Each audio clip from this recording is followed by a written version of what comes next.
आफ्नै करेसाबारीको बाबरी र धनियाँले मिठो अचार बनाऊँ है त आज। प्याज, लसुन, अदुवा, खुर्सानी, धनियाँ, बाबरी अनि यो चाहिँ टमाटरको पेस्ट अनि त्यस्तै गरेपछि तिलको यो हामीसँग धुलो छ अनि यसलाई चाहिँ हामी पेस्ट बनाएर पिनेर एक हप्तासम्मको लागि खाना पकाएर प्याज राखेर प्याज लसुन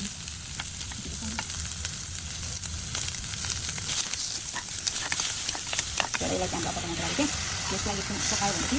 त्यो अफोर्डेबल साइजमा यसलाई एकछिन